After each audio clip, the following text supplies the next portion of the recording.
now we're going to go over an example problem for guardrails.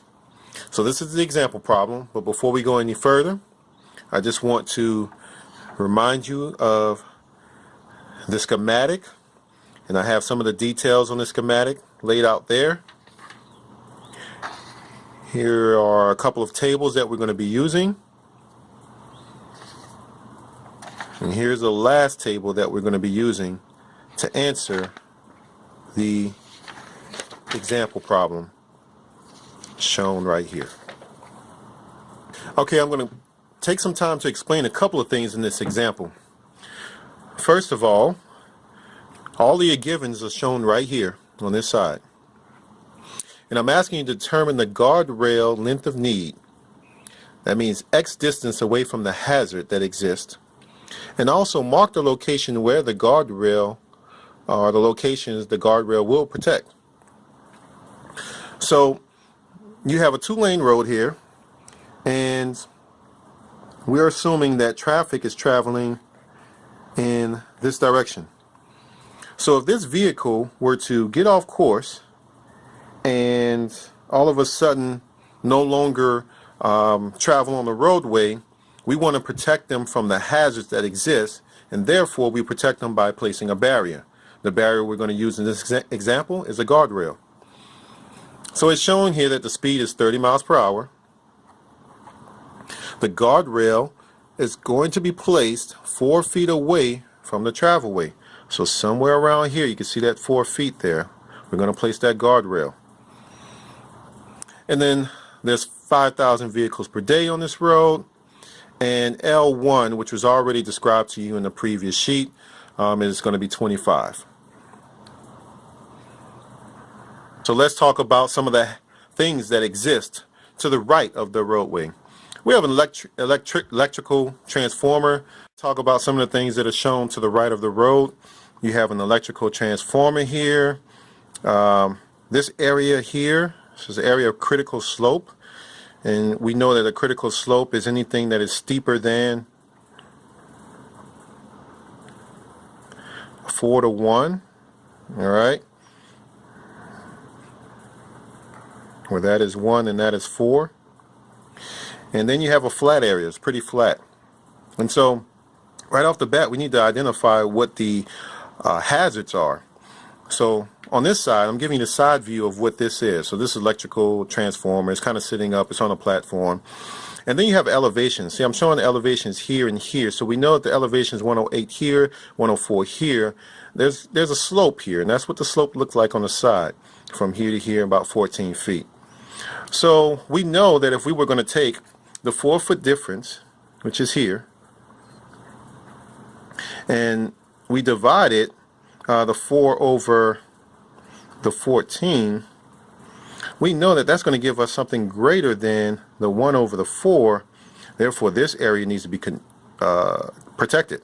So this is a hazard area, and this is also a hazard.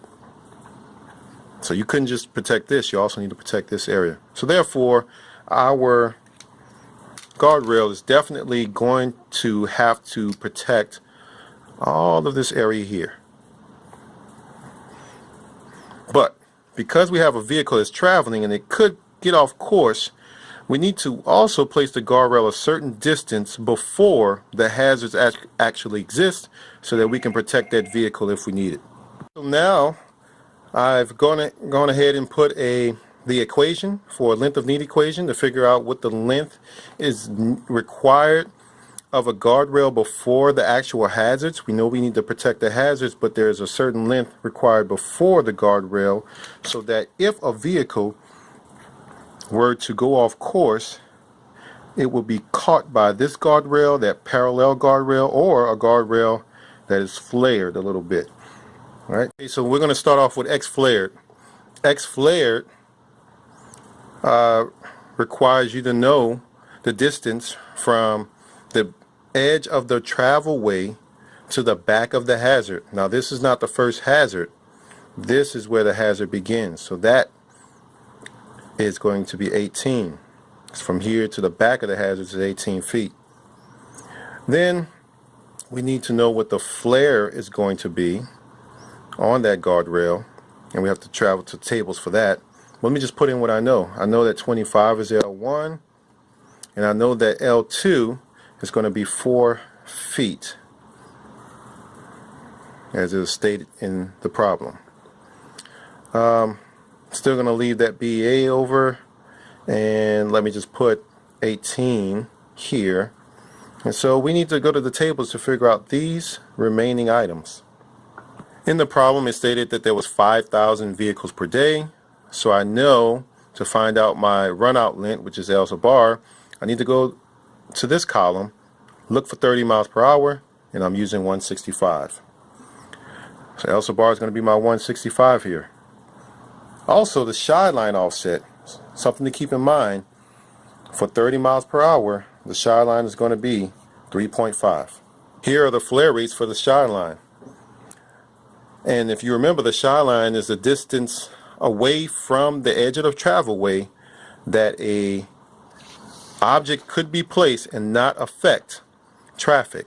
So we know that our object, which is the guardrail, is 4 feet away, and we've been told that the shy line should be 3.5 feet away. So because 4 feet is greater than 3.5 feet, we know our object is behind the shy line. Also, we're dealing with guardrails. Therefore, at 30 miles per hour, we're going to be looking at a 7 and 1. I'm going ahead and filled it in and calculated their feet, but let's just go ahead and round it up to the next 5-foot increment. So we know that we are at least going to need 70 feet of distance from where the hazard begins to where a flared guardrail would be able to capture a vehicle. Let's now go to parallel guardrail. So that X is going to be the exact same thing, except what we're changing is the zeros, or the flare rate, to 0. So now that's going to be 0, which will turn the next number to 0, but I'll just go ahead and put it in there. And then we're going to be subtracting off 4. Again, we're going to have 0 here, plus 18 over 165. So finally, what we're going to end up getting is 127.5 feet, which we can go ahead and say that that's 130 feet. At least that much is going to be needed from here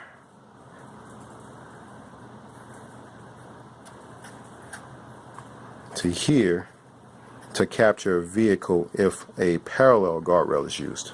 It's worth pointing out that in most cases, your guardrail, if it's going to be parallel, it's going to be a lot longer than a flared guardrail, and it's necessary because a flared guardrail can capture it without needing and requiring the same amount of length.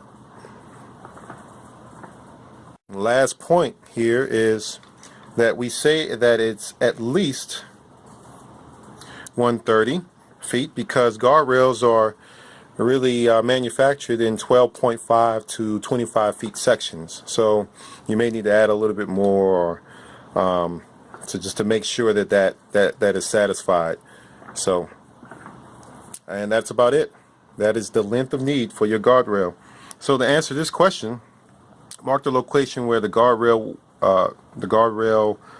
I guess it's kind of worded weird, but where the guardrail will protect it, then it's going to protect these two hazards, and we will be protecting that much of area and space so that any vehicle that were to travel off course, they would either get caught by the guardrail, or if they travel off course here, they would no longer be in danger because they would pass up the hazard, which is why that 14 feet, or the L sub H, which is 4 plus 14, is important from the edge of the travelway to the back of the hazard.